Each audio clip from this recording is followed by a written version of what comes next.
Hey, hello everybody. Listen, today we're going to be talking about something fantastically important, and that's the GRM. Now, what the hell is the GRM? The gross rent multiplier. I want you to know this if you're planning on working with investors. Hell, if you're planning on being an investor yourself. Now listen, this is the deal. I'm going to make this sweet. I'm going to make it nice and simple. Here it comes.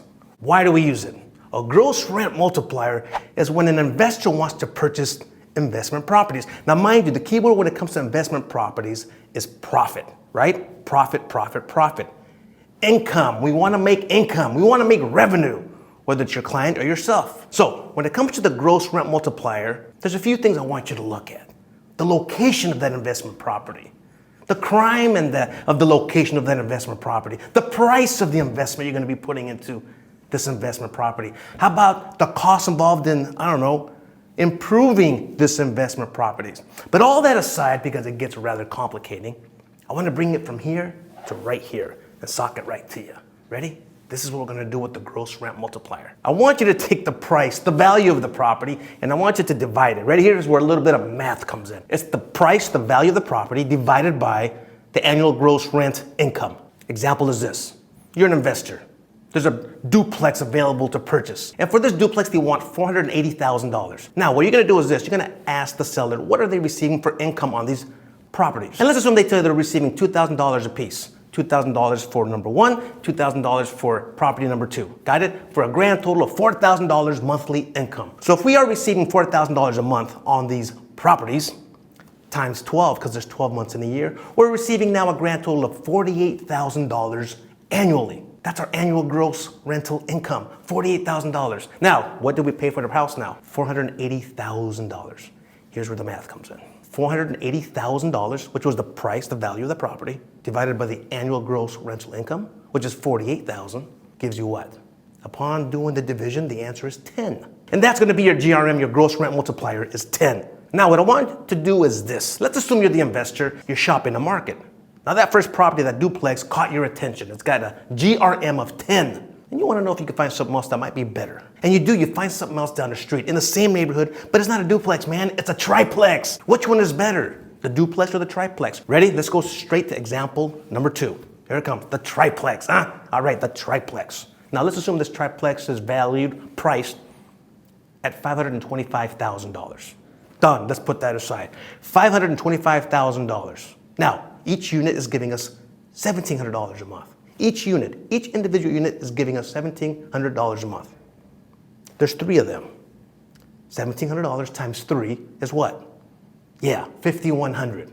You got it? Nice and simple. So every month you're going to be receiving $5,100. Now, let me remind you, we don't want per month. We want per year. Now, when you do the multiplication, what do? You get $61,200. Nice and simple.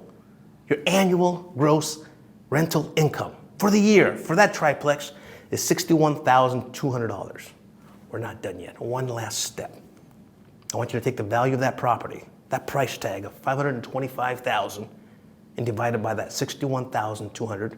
And what do you get? What do you get?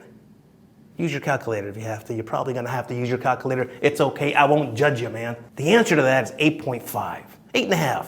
So your GRM is 8.5. Now, when it comes to the GRM, let's get something straight. The lower, the better. The lower, the better. So on property 1, we had a GRM of 10. On property 2, we have a GRM of 8.5. You got it? Now, what does this number mean? If you're forking over $480,000 for example 1, or you're forking over $525,000 for property number 2, how long will it take you to pay these off by collecting these annual amounts of rent? And that's the GRM number. So if you happen to choose example number 1, it'll take you approximately 10 years to pay that off and then start living in all profit. If you select example number 2, it'll take you approximately 8.5 years to pay it off. Bottom line is this, it gives us a basis, a nice basic understanding of what's out there and what's a better investment for us. Now, in the real life real estate world, what is a good GRM? Now, a lot of investors will tell you, we want something between 4 and 7. Find me something between 4 and 7 and I'm interested. The GRM. So what does it do for us?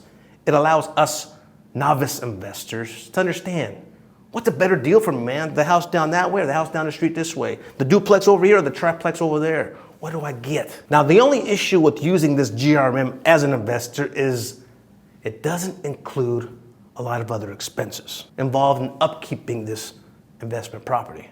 Please understand, it does not include taxes on this property. It does not include insurance on this property, but it provides us with a starting point, and it allows us to understand, is this a good deal or not? Hey, listen, we just discussed purchasing property. Do yourself a favor, check out this video here. It'll explain to you in 10 easy steps how to buy property. We'll see you next week.